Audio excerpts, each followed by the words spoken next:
could describe B in 3 words, I would say be passionate, be creative, and be loyal. It was cool. I mean, I met him through a close friend. I consider a family member. So he, I know he was cool already. And then just from hanging around him, our birthdays is very close. I believe we either a day or a couple of days apart. So he a Virgo like me. He liked wrestling. We used to like wrestling back in the day, and the music. And I mean, he was cool. We had a couple of classes together. He was quiet. Just thought he was a cool, quiet dude. He was quiet, didn't talk, shy, just real kind of closed off.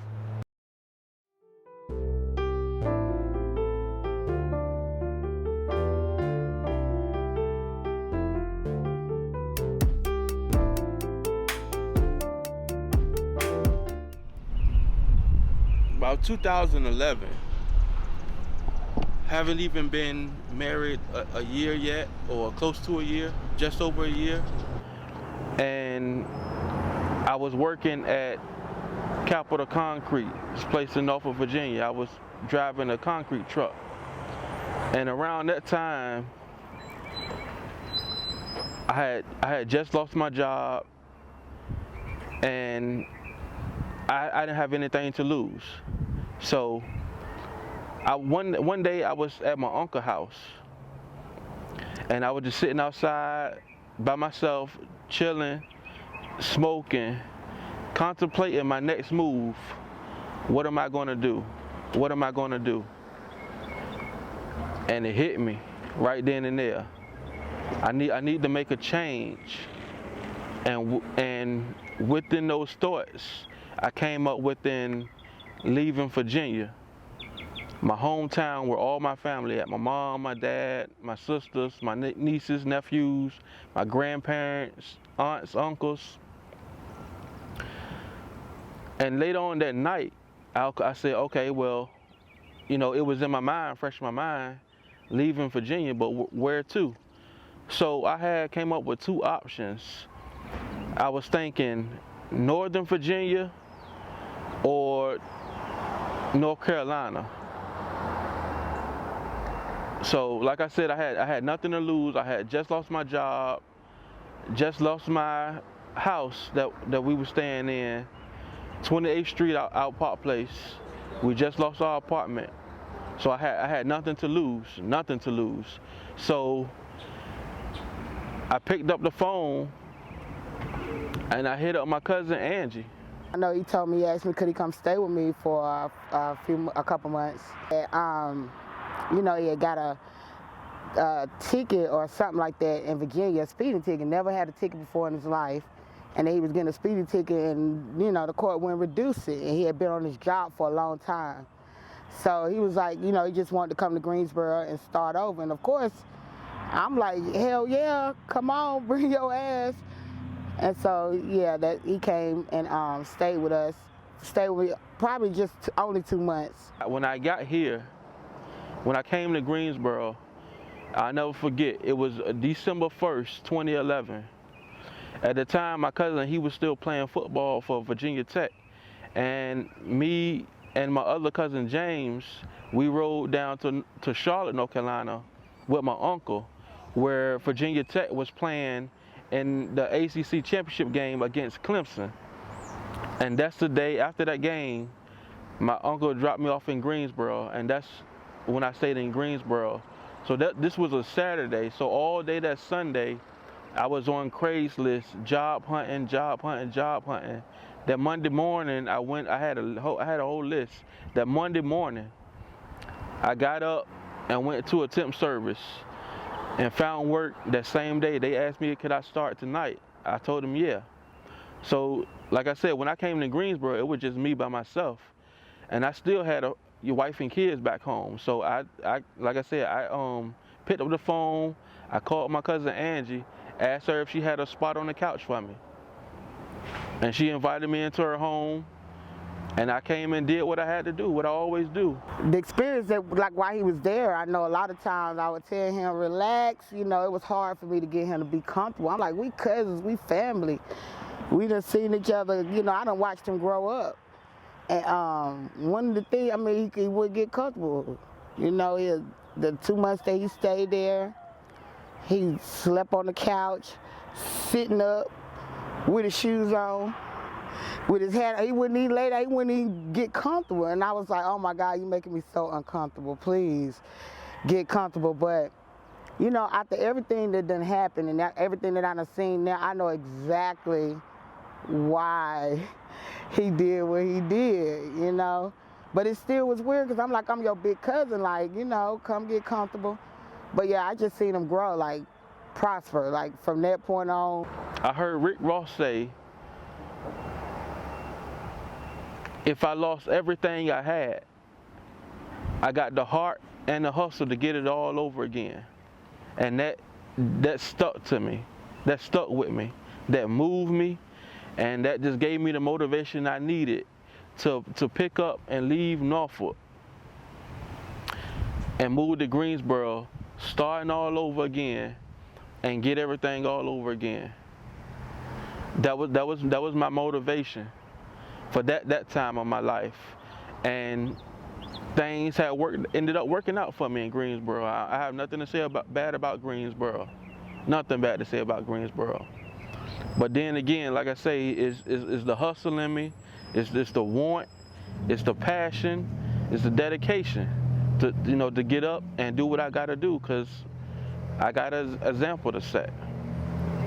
So that would be my change. Leaving Virginia, coming to North Carolina. That was the change that I had made to begin my process, this part of my life, on this part of my journey. So I want to give a shout out to my cousin Angie, a big thank you for letting me come and crash on your couch.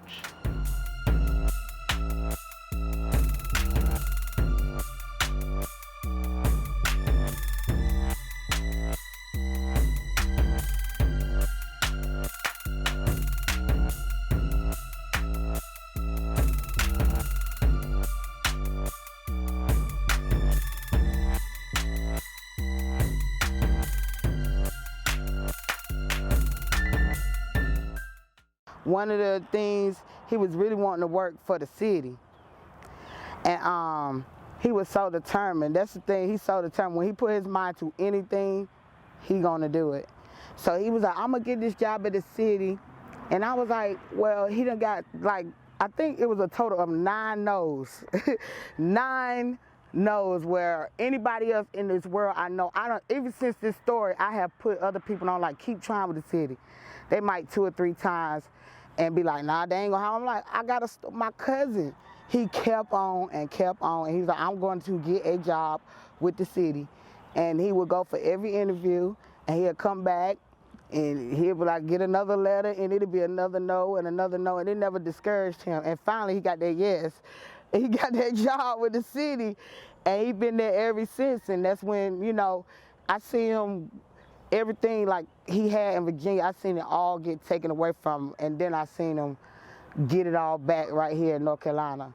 So I'm real proud of my cousin, and you know, all the things that he accomplished. I sat there and watched it unfold, so I seen the real.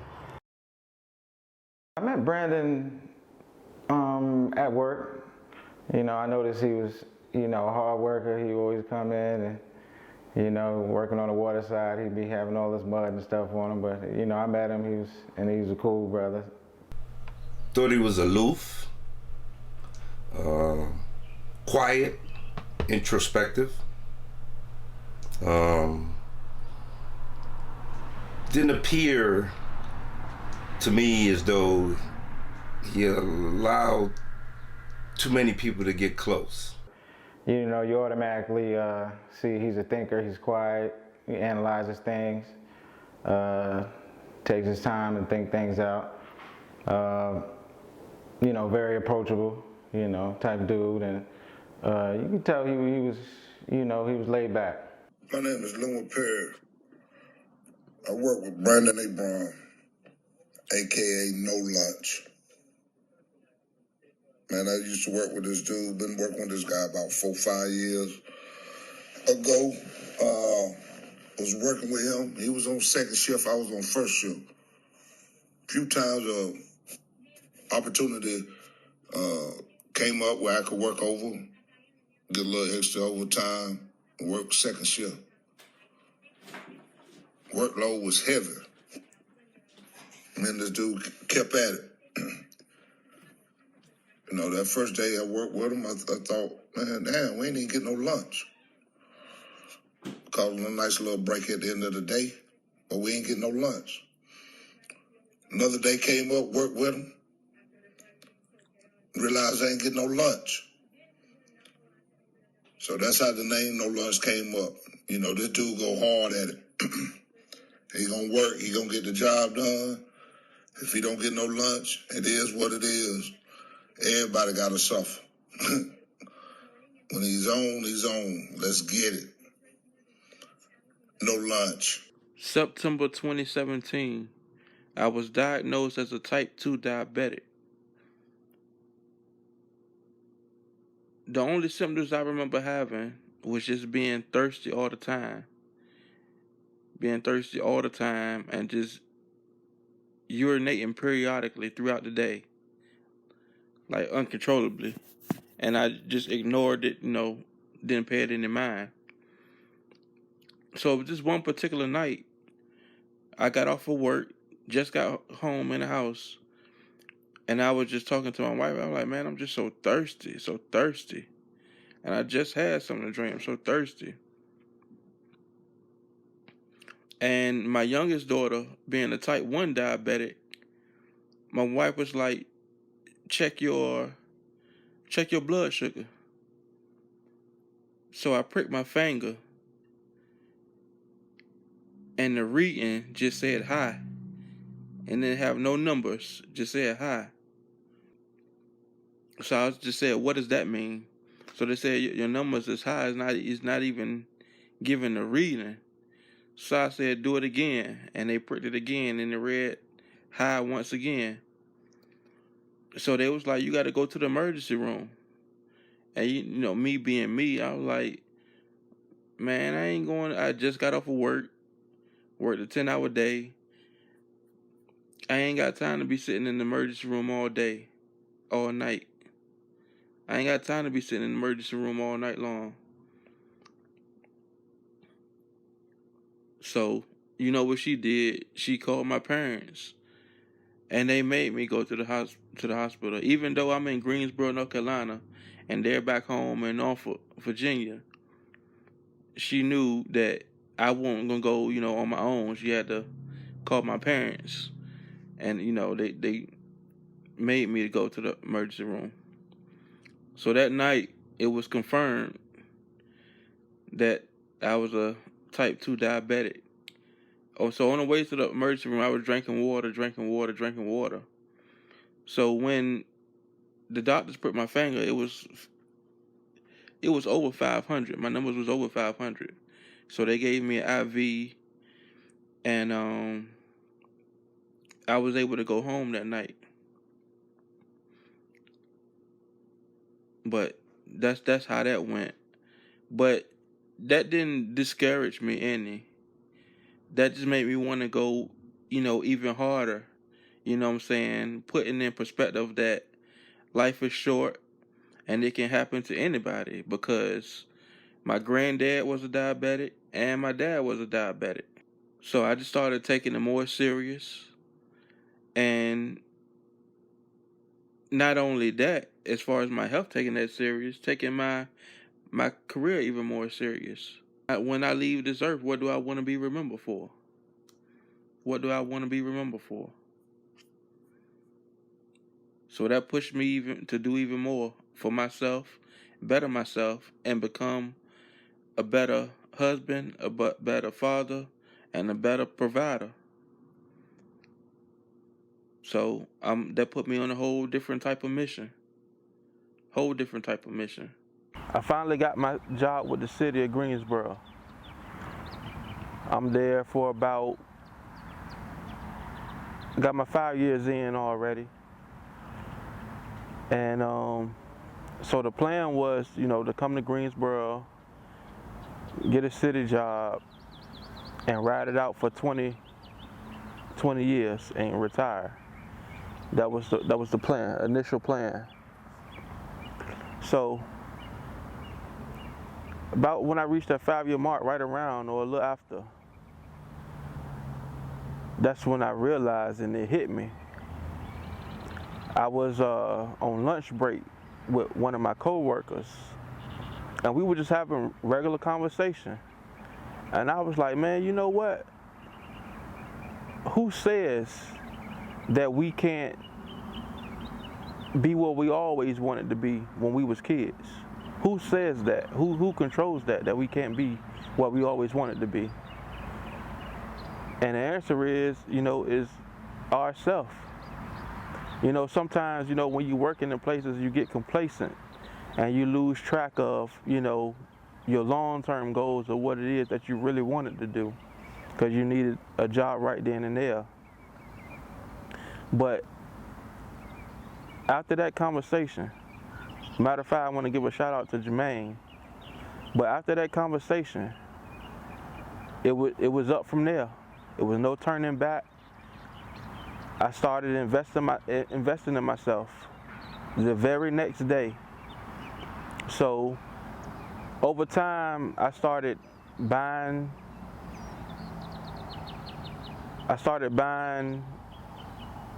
equipment, music equipment. I bought Zaytoven's book and read about his story from A to Z. And I also bought Charlemagne the God's book, Black Privilege. Opportunity comes to those who create it. So I got all my equipment and everything. And like I said, it was just up from there. It was just up from there, no turning back, no looking back. And then I say 2-3 years later after that, the year's about 2017, 2018. So I'm real heavy into sports at this point. And I was like, man, because my brain just started racing. I was like, it's something else that I want to do, that I want to try. So I started looking at schools to see what kind of programs that I can take, not as far as like journalism, but like as far as like sports production. So I did my homework, made out a list, and I started school in June 2018 at Full Sail University, taking a sports production program. And yeah, like I said, no turning back, no turning back. So from that point on, that's when I started the YouTube thing, and just to get camera reps. But like I said, it was on from that, and it's just that mentality of being complacent, saying that you have to do this or you have to stay here, under your rules, when you're really shortchanging yourself. But like I say all the time, a mind is a terrible thing to waste. I'd rather die enormous than live dormant. That's how we own it. You know what I'm saying? So that was when I had the change of heart after that conversation that I had with my coworker Jermaine, and it was just up from there, no turning back. I started investing in myself, and from that point on, it was on. If I had to use 3 words to describe Brother Ebron, I'd say this brother is dependable, he's determined, and he is a perfectionist. 3 words I would use to describe Brendan would be ambitious, hardworking, easygoing, and I'm going to throw in an extra one, smart. Friendly, generous, loyal. A thinker, hard worker. Very, very determined. Ambitious. Creative, hardworking. He recently told me was that if you make one excuse, you make 100 excuses. If you make 100 excuses, you make 1,000 excuses. And like I see now what he means by that as I get older and as days go by. I understand what he means by that. Not even 3, I'm gonna say maybe 4 or 5, because I gotta say, what's the word for it? When you do something, the same thing, repetitive maybe, or loyal. He's very loyal. Determined, confident. Laid back, versatile, easy going. You said in 3 words, I got plenty. A king of his own throne. Brandon is definitely a go-getter, quiet, and he's a very respectful young man. He liked to laugh a lot and all of that. He'd rather let everybody else get in trouble than he'll laugh at them when they get burned. But he was okay. Brandon was okay. He was one of the group that was growing up, and I think that he turned out as a very well productive person, just like most of them did. Some of them did not, but most of them did. I have to knock on wood, because as of this time we have none of them that stayed in this house or came through this house in jail today. You know, take that for what it's worth. Keep going, keep following your dreams, keep doing you. You are a great person. I admire your strength. I admire your ambition. You got this. Don't let nobody tell you that or shoot down your dreams. You could be whatever you want to be. Keep going with them beats, even the songs that you made when we was younger. You see, I still remember that. Bacon and eggs. Keep going. You got this, and I'm proud of you. It's funny that I remember this. I remember him, I didn't specifically see it, but I was told about it. And I was told how he was misbehaving in school. And I was like, not my Brandon. And how they wanted to put him on medication. And I was like, no ma'am, no ma'am. And I was like, that just doesn't happen. Because I felt like if he was acting out, then there's a reason why he's acting out, and find out what that reason is before putting him on medication. And that's my remembrance of him when he was little, because I looked at him as if he was a son. And I know you couldn't put my sons on nobody's medication. Brandon, just keep being inventive like you are. Keep striving for new ideas like you're doing. Keep pushing, keep pushing the minds of everybody around you. There's always fun memories and stories with him, so there's a lot to say, but I just enjoy going different places with him and the family, and yeah. Keep doing what he's doing, man. He always was a good dude, genuine dude, always had his head on straight. Keep his head up, man. Stay creative. Stay being him. Keep pushing what you got going on, cuz. You feel me? Like, look at it as if 2 years ago you were just talking about, doing your own YouTube thing. Now you're doing it. So 2 years from now, shit, who knows where it's gonna go? You feel me? So y'all, this is how the song really went. And he had some type of Jamaican beat like cornflakes, bacon and eggs, a blueberry muffin with the fried chicken leg, French fries. Serve me just right. I cannot wait till I get home to eat it. That's how it went. I always say that my mom taught me a lot. I always say she taught me a lot, because she did. But I would say, looking back, I would think that the most valuable lesson that she taught me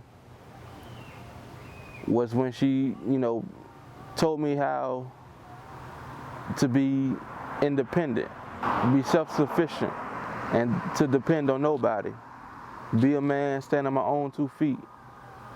If I want something, go do it myself. No, don't wait on nobody. And I would say that was the most valuable lesson she told me, because anything I did, I did on my own. I did it on myself. It was my own ideas, my own thinkings, and I pushed the envelope to get it done and make it happen.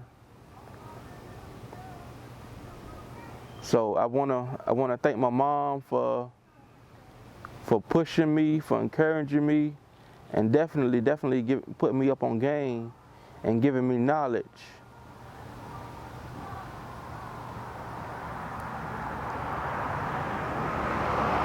And you know, being young, you know, some people, you know, would brush that off or go in one ear and out the other. But those words that my mom told me, it always stuck with me throughout life. Always stuck with me throughout life. And I appreciate her for that. I appreciate her for that. Keeping it real with me and, you know, and giving me game. Because now I give that same game to my kids. I push them, I push them, and let them know that they can do anything they want to do. They put their mind to it, but you got to put the work in. I'm from Norfolk, Virginia. They say Virginia's for lovers, but growing up, all I knew was hustlers. So I adopted that. I adopted that.